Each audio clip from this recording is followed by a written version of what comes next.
Before I start, I just want to ask us to sort of really acknowledge Karen. Karen is sort of like Clark Kent.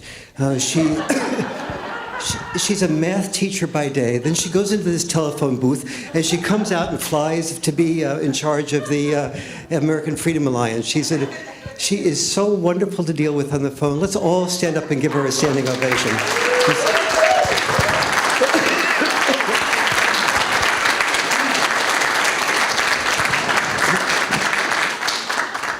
Karen gave me a few pieces of information that may or may not be accurate about y'all. And she said that you were very bright,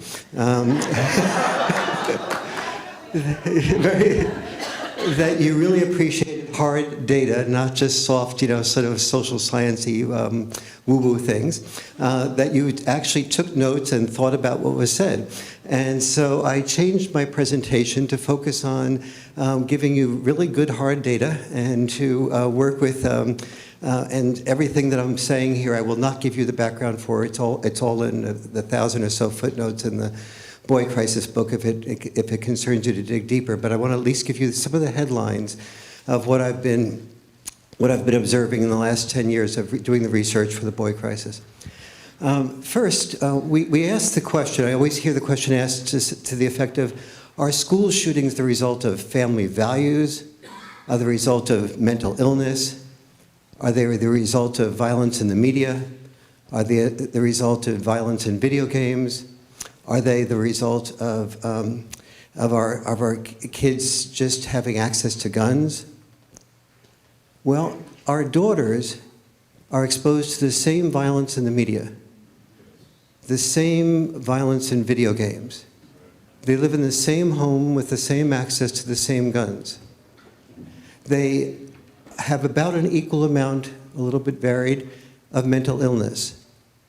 And yet our daughters are not doing the shootings. Our sons are. So what is the difference between what is happening with our daughters and with our sons? That is one of the inspirations that got me to focus on the last decade of research on the Boy Crisis. The answer really is shocking, and the depth of the multiple disciplines into which this answer extends and the multiple countries to which it extends is really quite astonishing. Let me deal with the global reach of this issue first. The International PISA test, distributed, as you know, by UNESCO, reports that boys are falling behind girls in all academic subjects in all 60 of the largest developed nations in the world. So this is not just the United States where this is happening. I began to see that so I started looking, what do developed nations have in common? Basically, developed nations have solved one problem, survival. And they've developed two new problems. They've developed two freedoms that have created two problems. And the first is the freedom to have permission for divorce. And the second is for the freedom and the permission for children to be born to unmarried mothers. Now, in the United States, 53% of moms under 30 have children without being married. 50%, I said 50, I meant to say 53% of moms under 30 who have children without being married. Now, it can be argued maybe marriage isn't that important, but the truth is that among the people who are not married, the ones that are usually predicted to have the most likelihood of having access to fathers are the ones where the mother and the father are living together. So just among that subgroup where the mother and father are living together, 40% of fathers have no contact or minimal contact with their children after the children are the age of 2 when they start out, when the mother has children when they're living together. So you get some sense of the fact that marriage is a factor that does hold the family together to a much greater degree than than we might have otherwise had argued against us. I discovered that it was in these two groups, the group of divorced families and the group where there was children who were born to mothers who were not married, that there's a wide gulf between the welfare of boys with minimal or no father involvement, or what I call dad-deprived boys, and the welfare of boys whose fathers remain significantly involved. Girls of divorced and unmarried mothers who are dad-deprived also do suffer, but they suffer less than boys. I'll give you an example of this. By the age of 9, children of both sexes without father involvement by the age of 9 average 14% shorter telomeres. When the telomeres in our cells shrink, that is the strongest single predictor of a shorter life expectancy by the age of 9. However, and here's the amazing thing, the telomeres of boys are yet again 40% shorter than the telomeres of girls, giving you a sense of the enormous impact of lack of father involvement on our sons and our daughters, but particularly on our daughters. And I'll be happy to answer questions about the whys and all these things, but I just want to give you some of the hard data as to what is happening right now, and then because whys are always somewhat speculative, even if education with that speculation. I ultimately was able to identify 9 causes of the boy crisis, but I found that each of those 9 causes was magnified by the deprivation of dads, and I'll give you an example. In the past, as we all know, boys basically learned 2 rigid senses of purpose. You can become a man by becoming a warrior, or you can become a man by becoming a sole breadwinner. Fortunately, there are fewer boys needed for the warrior role and therefore the role of death, and fewer boys needed as sole breadwinners. Women are taking the burden off of that for many boys and men. But what's happened, that's the good news, but the bad news is that there has been for boys a purpose void that no one has filled. And so today the good news is that boys have less rigid roles, and so boys are more free to discover themselves as human beings as opposed to what boys have always been programmed to do, which is not to discover themselves as human beings, but to discover themselves as human doings. And so for the first time in human history, boys are freer to be that way. However, but here's the difference. The boys with involved fathers indeed have role models to help them discover themselves today. However, for boys without involved dads, the purpose void is magnified by the dad void. For this boy, there is neither a cultural role model telling him how to become a man, nor is there a paternal role model telling him how to become a man. At the very historical moment that a boy has a much greater need for a dad to help him discover himself and define himself, millions of boys are finding themselves dad deprived. So that's the historical confluence that is happening at this moment. My research for the boy crisis ended up identifying more than 70 ways that dad-deprived children suffer. Girls who are dad-deprived suffer from a high percentage of those 70 ways, but as I mentioned with the telomere example, not to the same degree.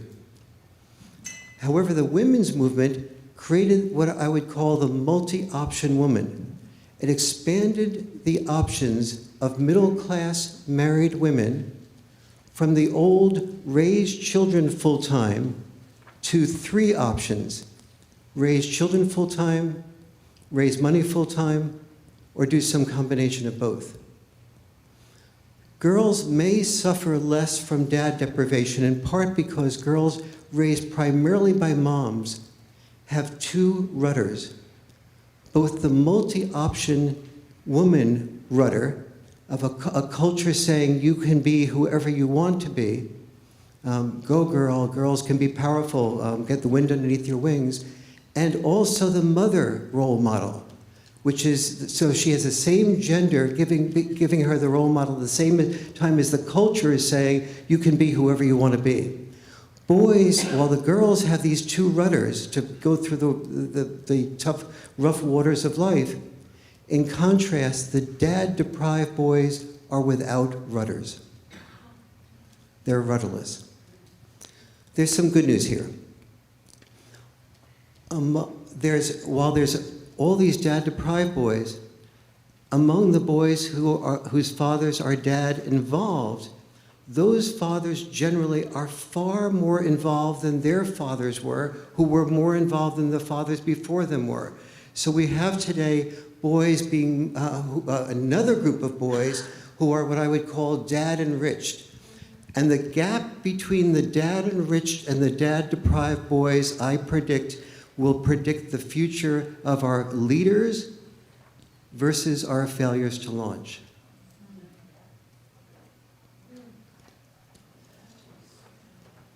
To understand this deeply requires answering 4 core questions.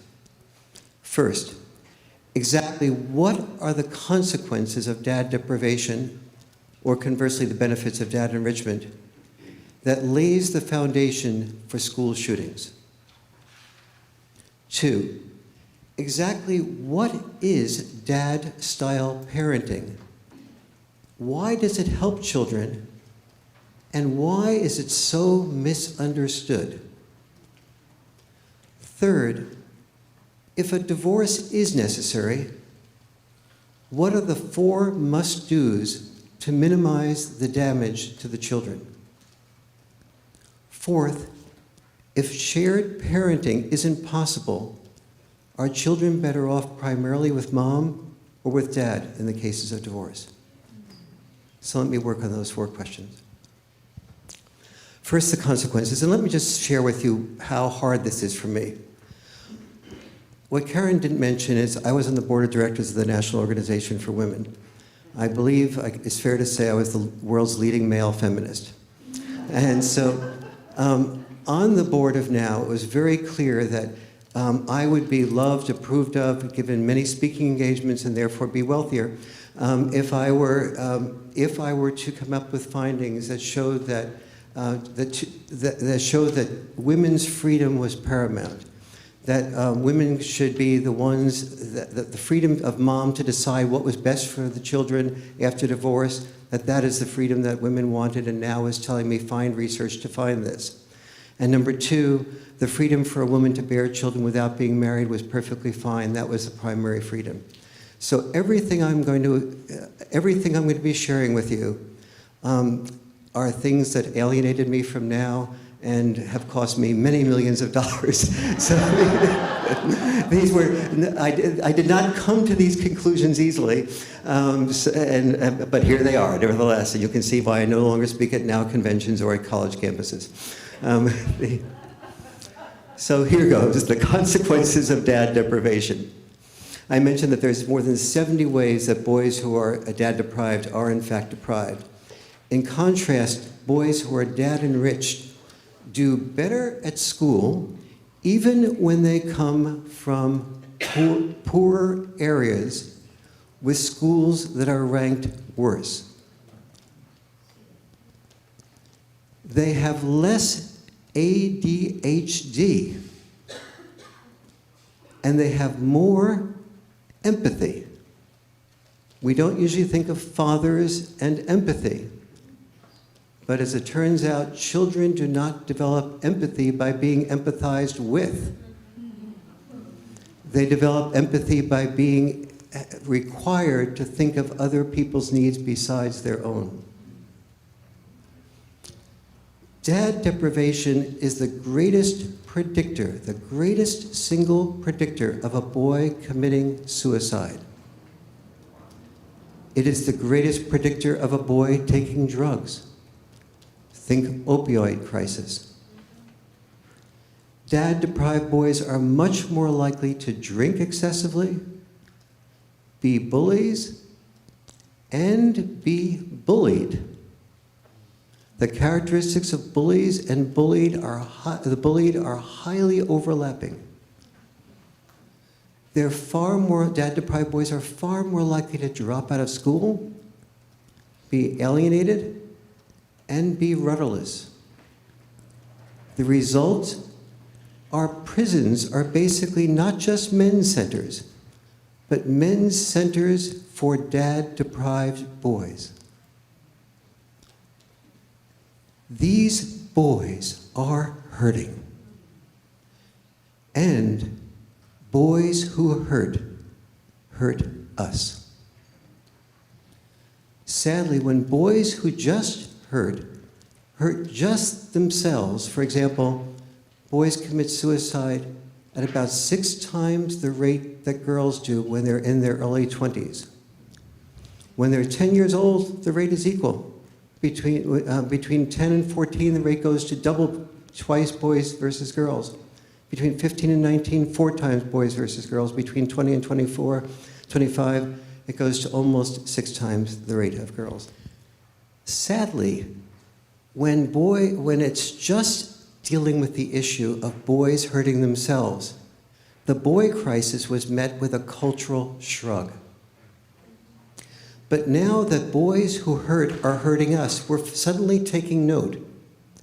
Since 1948, 26 out of the 28 deadliest mass shootings, between 8 and 58 people killed, were marked by boys who had dad deprivation. Friday's mass shooting by Demetrius Pagoutsis in Santa Fe, Texas, is one of only 2 mass shootings that was not marked by dad deprivation. All 26 out of 28 others were. I describe in The Boy Crisis the extraordinary experience of dad deprivation that motivated Stephen Paddock systematically organizing the killing of 58 people in Las Vegas, the biggest mass shooting in US history, as it did with Adam Lanza and Sandy Hook, Elliot Rogers, Santa Barbara, Dylan Roof, and the Charleston Church. Ironically, the availability of AR-15 style assault weapons is making us care more about boys because they make it easier for boys who hurt to hurt us. Let's look at ISIS recruits. Dad deprivation doesn't just hurt via mass shootings. A study of three female sociologists of ISIS recruits that were imprisoned found that almost all ISIS recruits were dad deprived, not just the boys, but the much smaller percentage of girls as well. I promised this answer to a second question, which is exactly what is dad-style parenting and why does it help children? There's basically approximately 10 differences between dad-style parenting on average and mom-style parenting on average, and obviously some fathers and mothers reverse roles, etc.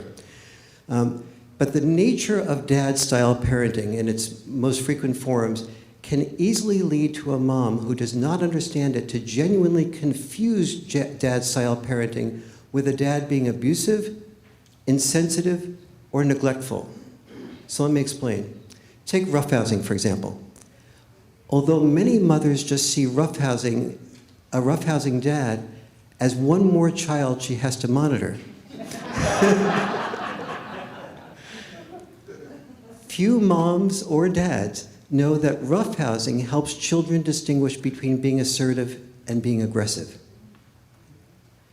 In my one of the things I've done is to observe fathers' parenting styles all around the country, and then often get mothers' reactions to those parenting styles. So I'll give you an example of the type of dynamic that often happens. Dad and Alex are play wrestling. Dad typically will let Alex win at the last second. But once, when Dad senses that Alex isn't really trying his hardest, Dad will beat Alex, and Alex will end up crying.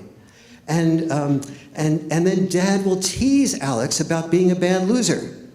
And after about a minute of letting Alex pout and teasing him about being a bad loser, he'll take Alex, turn him upside down, and Alex will then start laughing, and they'll be back in the saddle, going back to the same roughhousing again.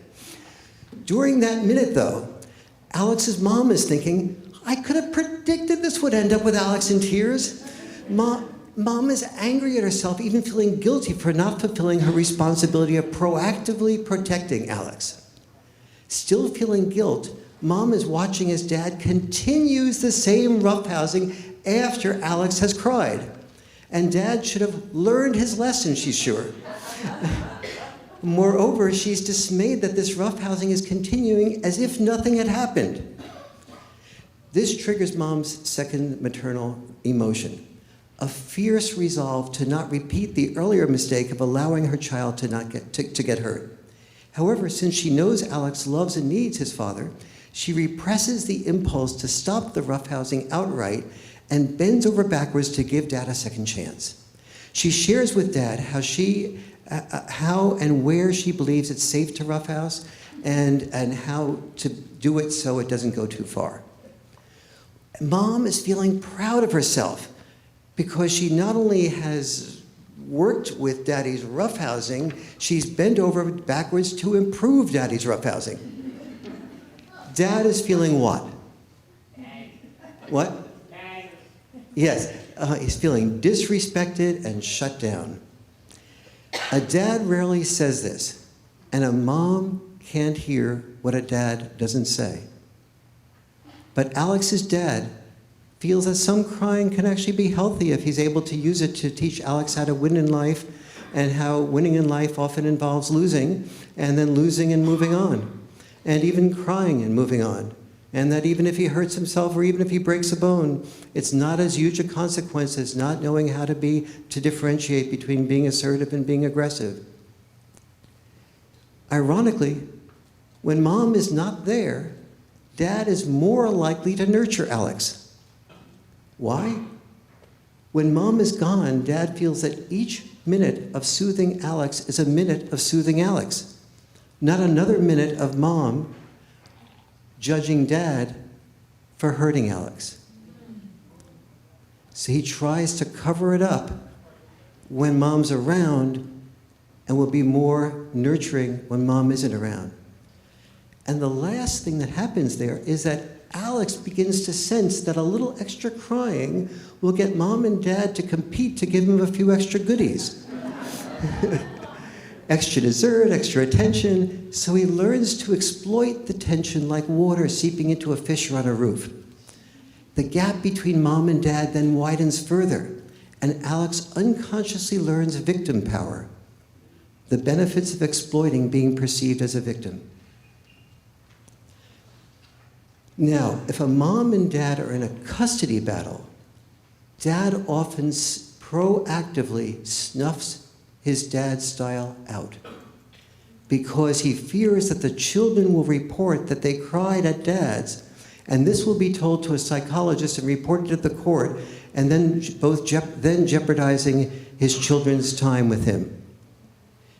And no dad is able to articulate this, and undermining a second dad-style contribution, which is the understanding the difference between boundary enforcement and boundary setting. This is perhaps the most important thing I'll be sharing today. My observation of fathers has allowed me to see that roughhousing typically creates a father-child bond. The bond allows the dad to enforce boundaries, like saying, okay, no more roughhousing until you finish your homework, without the child becoming resentful or rebellious, because that bond has made the child feel like the dad is on his side or her side. The importance of dad-style parenting can't be understood without understanding this difference between boundary enforcement and boundary setting. Both dads and moms set boundaries. You can't have your ice cream until you finish your peas. And kids test boundaries. Nobody needs to be told that. And they test them about the same way at the outset with both parents. But when the child tries to persuade the mom, and particularly a mom of divorce, that to have the ice cream before she or he finishes the peas, mom is more likely to think, I'm not going to waste these few precious moments here with my son or daughter arguing about a few peas. So, okay, sweetie, I'll tell you what, have a couple more peas and then you can have your ice cream. So she makes a deal. Dad is more likely to say, you know the deal, I know the deal, you know that I know the deal. He may not even say that in words. He'll just look at it with his eyes. And if the child starts crying and saying, you're so mean, Mommy lets me have the peas without finishing all the ice cream without finishing all the peas, he'll say, you can continue to cry. There'll be no ice cream tomorrow night either. And so eventually the child begins to learn that the only option it has with Dad is to focus on getting the job done that needs to be done, that is eating the peas in order to get what you want to have, that is doing what you must do in order to get what you want to have, or learning the beginning of postponed gratification. With mom, the child learns, if I can figure out mom's sensitive area, what she responds to or what will make her empathetic with me, I can manipulate a better deal than having to finish all my peas before I get my ice cream. And so the experiences, we'll see the consequences in real life of this in a little while. So enforced boundaries requiring the boy to finish, or girl to finish the peas before he or she gets the ice cream helps him develop the single biggest prerequisite to success, which is the capacity for postponed gratification. Here's what happens when a boy, in particular, without this discipline, here's the slippery slope that tends to occur. He tends to get too distracted with texts or the newest video game instead of doing his homework. So he doesn't complete the homework he aspires to complete. He then begins to do worse in school. He feels less respect from his parents, from his teachers, from the kids at school, both boys and girls. When it gets to boy-girl time, girls are not interested in going out with the losers. They go out with the football players, the quarterbacks, the winners, the student body presidents, and so on, the boys who have mastered performance. And so he begins to turn to porn. Porn addicts him to the dopamine of being excited only when there's a new risk that the imaginary virtual girl or woman is taking. And so he becomes addicted to risks. His gray matter is significantly harmed by the porn. He becomes addicted to video games. He begins to withdraw. The withdrawal into pornography is basically access to a variety of attractive women without fear of a rejection at a price he can afford. And so he begins to get addicted to that. And then as he begins to have his first interaction with a real-life girl or woman, he finds that the girl or woman feels objectified and not really treated as a full human being, and is not turned on just by the nuance of the interaction with the girl or woman. The girl or woman withdraws from him, and he's then convinced he is in fact a loser, which puts him into more addiction, more porn, more depression. In worst case scenarios, that increase in suicide that I mentioned before. And in very worst case scenarios, he has such anger and resentment at the fact that he is usually a sensitive boy. Because if he's in this type of situation, mom is usually very sensitive to him, and he grows up to be very sensitive. And he feels that his sensitivity is not being seen, recognized, acknowledged, valued at school, that he's only being seen as a loser. And so he begins to get angry at the people at school, at his teachers, at his potential girlfriends, at his potential male friends that don't respect him. And that anger in the worst case scenarios can result, I believe, in some of the foundations that lead to school shooting.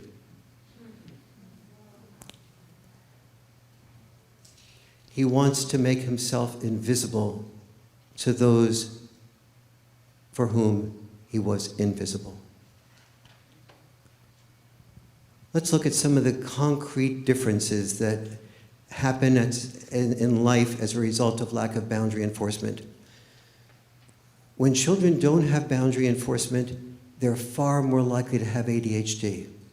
This male dad style versus mom style difference you can see in single parents.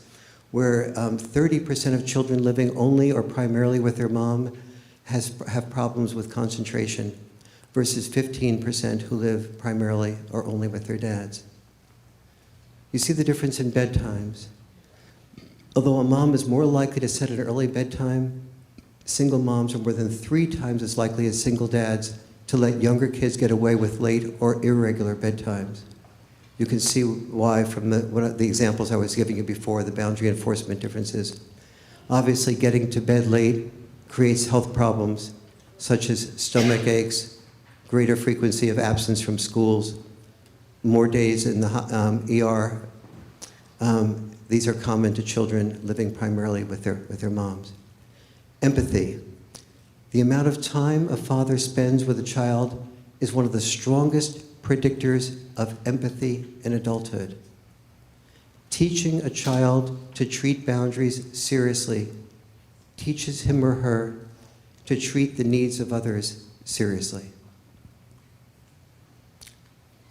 Third, the third thing I said that we really needed to understand this issue more deeply is if divorce is necessary, what are the 4 must-dos to minimize the damage to children so that we don't end up with a boy who's so depressed, alienated, rudderless, that he's tempted to do the school shooting? One is, if there is a divorce that's necessary, the first and most important is about an equal amount of time with the father and the mother. Second is no bad-mouthing. The child must not only be able to not hear bad-mouthing about the dad or from the mom, or about the mom from the dad. The child is half biologically the mom and the dad, and when she or he hears things being said about the other parent in a bad-mouthing type of way, the child begins to worry that that is really him or her that is being denigrated. Proximity. Children that do the best after divorce have parents who live within 20 minutes of drive time from each other. All these I'll be able to answer questions about why later, but I just want to give you the headlines now. Counseling. Children that do best after divorce have their parents in consistent counseling, not just emergency-based counseling after divorce. The only one that I'm going to elaborate on here because of time is the time issue. Here are the 3 main findings around time. One is that dad's time trumps dad's dime. That is, the children that do the best after divorce are ones that have more time with dad. Almost inconsequential is the amount of money from dad. So the system should be rewarding time with dad, not being away from dad and rewarding with money. Number 2, the more equal the time, the better. Number 3, overnights are particularly pivotal, and I'll be happy to answer questions about why overnights are so important. One of the things that as I testify in court on these issues, that it comes up a lot is that the judge will often think and feel, and very honestly so, in high conflict relationships, shouldn't one parent be in charge? So we've now had 43 studies done on this, and here's the conclusion. Children in shared parenting families had better outcomes on measures of emotional, behavioral, and psychological well-being, as well as better physical health and better relationships with both their fathers and their mothers. These benefits remained even when there were high levels of conflict between their parents. The other question that legitimately concerns many judges is, won't switching homes destabilize children in a divorce situation where the children are already destabilized? And that's a really legitimate worry, and so we've done, well, not we, more than 60 studies have been done looking at the answer to that question.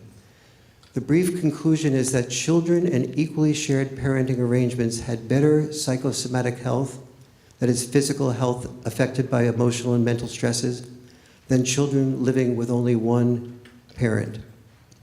In brief, two-parent stability trumps geographical stability. That's because the child has so much more invested in worrying about whether she or he is being abandoned by one of his or her parents, and also doesn't get to know himself or herself if they don't know that half of the self that is the other parent. All this has enormous implications for lots of other things like step-parenting, adoptive parenting, but I can't get into all of that right now. Last, if shared parenting isn't possible, are children better off primarily with mom or dad? I'm going to give some examples here about one or the other, and it's going to turn out that children do better with dad, but I want to make it clear that children do not do better with dad than they do with both mom and dad together. So being with dad is the next to worst outcome. But one of the reasons why, here are some of the reasons and stages why the children seem to do well with the dad. Glynis Walker did some really important research. She interviewed the children of divorce about 5 years after divorce, and she asked, how many times did you experience your father bad-mouthing your mom, your mother bad-mouthing your father, both bad-mouthing each other, neither bad-mouthing the other? Only 11% of the time did bad-mouthing happen by neither parent toward the other. But she found that it was 5 times more likely that children would have experience their mothers bad-mouthing their fathers than their fathers bad-mouthing their mothers. And as a result, children living primarily with dads had much more respect for their moms than children living with moms had for their dads. Children living with their dads, there was 9 times as less like 1/9 as likely to be conflict between the mothers and fathers as when the reverse happened. What about in the early years? Kyle Pruitt of Yale studied infants living with just their dads compared with just their moms, and found that in the areas of personal and social skills, the children living with primarily their dads were 2 to 6 months ahead of schedule, with problem-solving tasks 4 to 8 months ahead of schedule. In the dangerous years, where we're talking about the school shootings, millions of divorced parents worry as I think their sons substitute video games, drinking drugs, or porn for friends, and the risks of rejections. But these dangers obviously reach their peak, school shootings, suicides, in the late teenage years and early 20s. Fortunately, there are solutions. In a study of more than 12,000 teenagers after divorce, the teenagers living with single dads did fare better than the children living with single moms. The single biggest variable seemed to be boundary enforcement. The good news is that moms can enforce boundaries. And the good news also is that moms can roughhouse, creating the bonds with the children that allow the children to not resent the moms when the boundaries are enforced. In conclusion, we've seen that as developed nations solved one problem, survival, they allowed 2 new freedoms that created 2 new problems. And the boy crisis grew in the fertile soil of families without fathers. We have seen but a dozen or so of the more than 70 ways that dad-deprived boys are indeed deprived. We've seen that boys who hurt us. And we've seen that we haven't cared much about boys being hurt until they hurt us. If you want to ask me about that, I'll be happy to elaborate on why that's the case. The data on dads versus moms as the primary parent should not be confused with the fact that children do not do best with dad as the primary parent. They do best with approximately equal time with both parents, ideally in an intact family, and in the case of divorce, as I mentioned, parents who live close to each other, where there's no bad-mouthing, where there's consistent counseling. Children who do especially well have parents in intact families who do what I call checks and balance parenting. They understand the value of each other's style, and they negotiate it based on the situation the child is experiencing at any given point in time. Neither parent's style is put down so that the other parent ends up withdrawing, and particularly the dad feels like the way it can get approval and love is more by earning money than being involved with the children. This involves communicating non-defensively.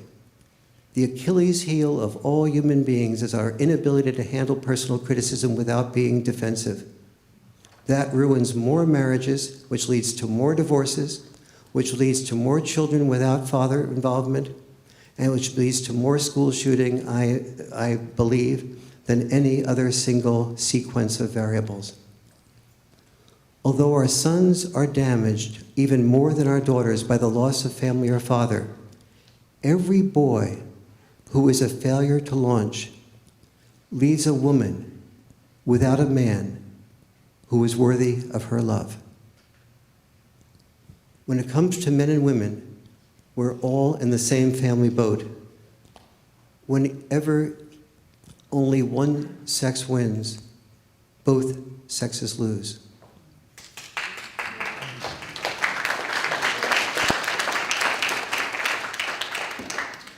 Sometimes what progressives advocate is not progress.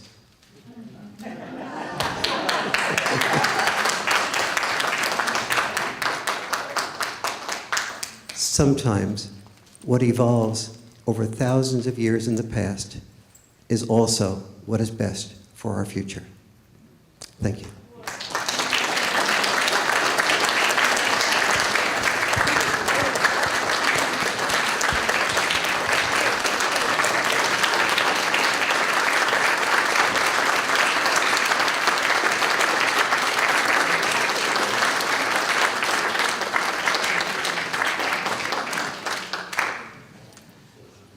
Questions? Would you say your name so I can speak to you as people rather than lecturer versus object?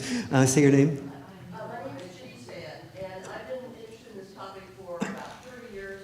Dr. David looked into cloudlessness. He's been studying cloudlessness for many years.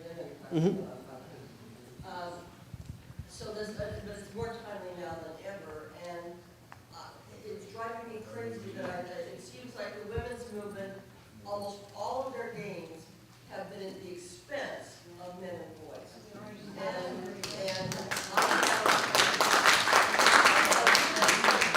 resent women.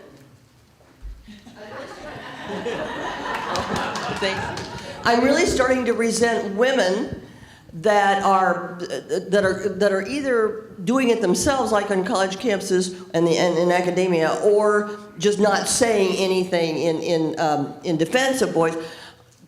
Labeling labeling men as predators and the problems and patriarchal, whatever. And I want to say to them, shame on you for doing this to your sons, your brothers, and your fathers, and your husbands. Shame on you.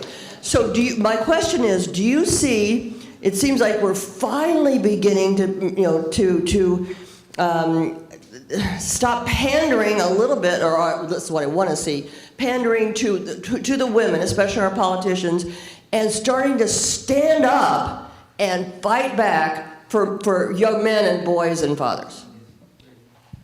I wish I could say the outcome is that, but this is really, you put your finger on such an important thing. So here's the way it's developed, and I was part of the problem. When I was on the board of NOW, one of the things that I saw was that feminists all over the country and all over the world were very focused on Marxist feminism, and the belief of Lenin and Marx, but especially Lenin, was that the family was a patriarchal system designed to oppress women. And so there was, and this came simultaneously with another series of events. The civil rights movement had a hierarchical structure. There were oppressors, the slave owners versus the oppressed. Then there was the Marxism, where there was also the oppressors versus the oppressed was part of the Marxist framework as well. And so we took the oppressor versus oppressed dichotomy and we moved it over into the male-female area, where it was not appropriate, meaning that historically speaking, our fathers and mothers did the same thing. Our fathers and mothers sacrificed their lives in the hopes that their children would have better lives than they had. And so when I do workshops, one of the things I have everyone in the audience do is to close their eyes and visualize what their fathers did for a living. And then to visualize what their fathers might have loved to have done if they could have done anything they want without regard for earning an income. And when they did the fantasy part of it, they realized that their fathers oftentimes, when their fathers had the glint in their eye, when they were the happiest, what they were doing was playing with their grandchildren. When they were going out and playing golf, they were writing poetry, they were singing in a choir, they were doing something that just gave joy to their heart. But when they had children, they gave up that glint in their eye, because something was more important than the glint in their eye, and that was to earn the type of money that they needed to earn to be able to support their wife, their children, and have margin for errors in case something went wrong with the family. And almost always, earning more money is not about fulfilling oneself. Earning more money, fulfilling jobs pay less. That's why they call people like me starving artists. And because the more fulfilling the work that you do, the more people want to do it, the more the supply is, the less the demand for people to be an art history major and to know more about the piece of art on your wall than to have your garbage picked up every week. And so the people who pick up the garbage, they earn more money in relation to the amount of education they have because we need them more. But they're not doing things that are fulfilling. So the feminist movement, we cast all the men as part of the patriarchy, as if the patriarchy were evil. We didn't realize that the world was not dominated by patriarchy. The world was dominated by the need to survive. And the need to survive meant that our mothers made sacrifices, risking their lives bearing children, and our dads made sacrifices, risking their lives protecting the children that the women bore. And so both sexes did exactly the same thing. They did different roles that led to different types of sacrifices, but the women's movement mistakenly saw that the increased amount of money that men were required to earn was called privilege and power, when in fact the amount of money you are required to earn is a discrimination against you from a feminist type of point of view, but it's not really discrimination against men. If women had the same, it was just a different role. Women played one role over here. It was not about a role. It was not a role about their lives having more rights. Our grandparents didn't talk about rights. They talked about responsibilities and obligations. And any boy who ever becomes a man learns about responsibilities and obligations, not about rights. Like Jordan Peterson, yes. And so, and you probably heard the Jordan Peterson and my dialogue about exactly this issue.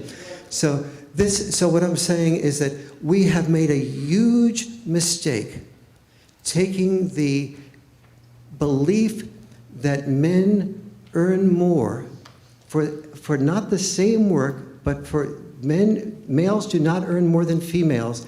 Dads earn more than moms.